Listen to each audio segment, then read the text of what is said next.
Hey, Scott Buendia here with BeavertonPersonalTrainer.info. Back again with a little question and answer section. We are talking about why do only thin people advertise weight loss programs, and we're going to talk about why right now. The first part is that people buy fantasies on television and film, which is my first point. Unfortunately, it's true. We basically buy a fantasy on TV and film. We want to believe that we could be just like the people that we see. And then our society is set up to want things that we aren't already are. And usually this is a good thing because you can set goals, you can achieve them, and it can give you self-efficacy and give you self-confidence. But this is why weight loss programs are put on by thin people or fit people, because we all want to see what the program could do for us. With the new rules that the government has put in place about advertising, this is getting more difficult because you can no longer say results not typical. You have to show typical results of your program, and specifically in weight loss, the typical results of a weight loss program are usually not good because the person who is following the weight loss program isn't actually following it. They're only following it on a certain number of days, which is actually probably very low, and they usually end up blaming the weight loss program. And so they usually, an advertiser will hire somebody who looks like they've followed the program, but may or may not have followed the program, because that's what we want to see on TV. No one wants to turn on the television and not see a fantasy world where everything is utopia and near perfect. The only difference now is that we have reality TV, but even reality TV is filled up. They seem to cast the most beautiful people usually, so even that can be a problem. The other reason that behind this is that we all love to live vicariously through someone else without having to do the actual work that the person put in to get to that certain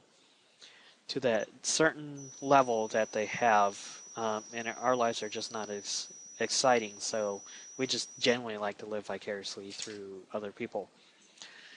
People want to be fit and or thin, and seeing somebody who has gotten to thin or fit really helps us. We want to believe that getting to that level of fitness will make our lives infinitely better, but that doesn't always work that way.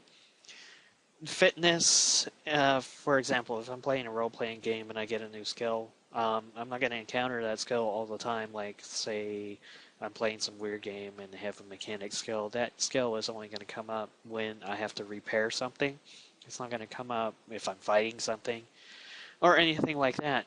For example, I just had this happen to me yesterday. If you've heard me talk about my walking and running routine, then you know that I generally do like 10 miles a day, 3 to 4 days a week, or 5 if I can manage it, depending on how my body is feeling that week. And I had my son run pretty far away at a good speed, and I had to catch him. So I basically ran after him, and I caught him, and I wasn't winded at all. It barely affected my cardio level, and that was a good time where it actually didn't. But in general, the fitness part can help you. It definitely can make you feel better, but it's not in general. If you've got a money problem and you're fit, you still have got a money problem, you know? And so the belief that fitness can make our lives infinitely better is only somewhat true, but I still think it's a worthy aspect to be pursuing. So the next part of it is that people want to get to the fitness level of those people on the TV.